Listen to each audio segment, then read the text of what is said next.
Disclaimer: this journal reflects my personal trading activity and operator reflections. It is not financial advice. Xiao trades operator reflections. When systems stay quiet. This series is a collection of operator-level reflections drawn from lived execution inside a structured system. These are not lessons, strategies, or instructions. They are observations recorded after decisions have already been made and cycles have already closed. Each reflection explores what happens around execution. Familiarity shapes clarity. Pressure precedes error. Restraint preserves perspective. Systems stay healthy when nothing feels urgent. When a system is young, problems are loud. Mistakes announce themselves. Emotions spike. Structure gets tested visibly. But when a system matures, the risks change shape. Execution becomes smooth. Decisions require less effort. Familiar patterns repeat without resistance. Confidence doesn't demand attention anymore. It settles in quietly. And that's where a different kind of vigilance is required. Not because something is breaking, but because nothing is. Repetition lowers friction. Familiarity shortens distance. You begin engaging more easily, more often, with less reset in between. Everything still looks controlled. Discipline appears intact. But perspective starts to narrow, subtly, almost politely. This isn't recklessness, it's proximity. Systems don't drift from chaos first. They drift from comfort, from touching the same idea too often and staying engaged when disengagement would restore clarity. At the same time, not everything that works belongs inside a system. Some approaches demand endurance instead of flexibility, asking for patience that locks capital, attention, and optionality in place. Even when outcomes are acceptable, the cost appears elsewhere, in focus, simplicity, and the ability to pivot cleanly. A system isn't defined by what it can survive. It's defined by what it refuses to carry. Pressure is another quiet teacher.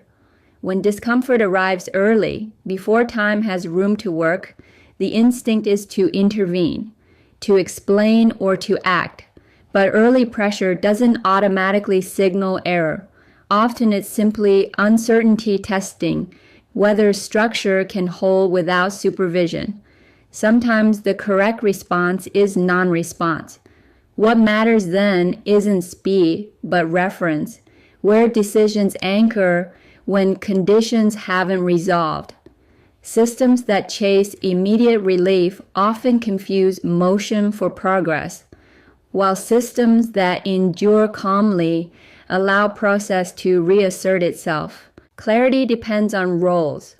Undefined engagement creates decision fatigue. When purpose is unclear, behavior compensates after the fact. Structure works best when intent is named before commitment, not retrofitted once exposure already exists. Underneath all of this sits liquidity, not as an opportunity tool, but as patience made tangible. Systems fail not because markets move, but because they run out of time to wait. When flexibility disappears, temporary pressure forces permanent decisions. Cash doesn't predict recovery, it enables it. Profit follows the same principle. Markets often pay in phases. Staying engaged after the work is done increases risk without increasing meaning. Completion matters more than perfection. Systems compound not by extracting everything, but by finishing cycles cleanly and stepping away without debate. None of these observations come from crisis. They come from stability, from watching how calm environments test discipline differently than stressful ones, and from noticing how systems stay healthy not by doing more, but by choosing restraint at the right moments. The work isn't to eliminate confidence. It's to protect perspective. because the most important decisions often arrive when nothing feels urgent. And that's exactly when clarity must be preserved on purpose. What's shared here is posture, not process. Some approaches can be effective and still not belong inside a system. Certain structures favor endurance over flexibility, asking capital and attention to remain locked, while outcomes resolve slowly. Even when results are acceptable, the operational cost can outweigh the benefit. These reflections occasionally touch on why a system chooses simplicity and optionality over structures that demand prolonged exposure. This isn't a judgment of validity, it's a statement of fit. These reflections exist to document how a system behaves over time, not to teach replication. They're meant for those who value discipline, continuity, and thoughtful decision-making in environments where certainty is never guaranteed. If you're interested in how calm systems think, wait, and complete cycles without forcing outcomes, you're in the right place.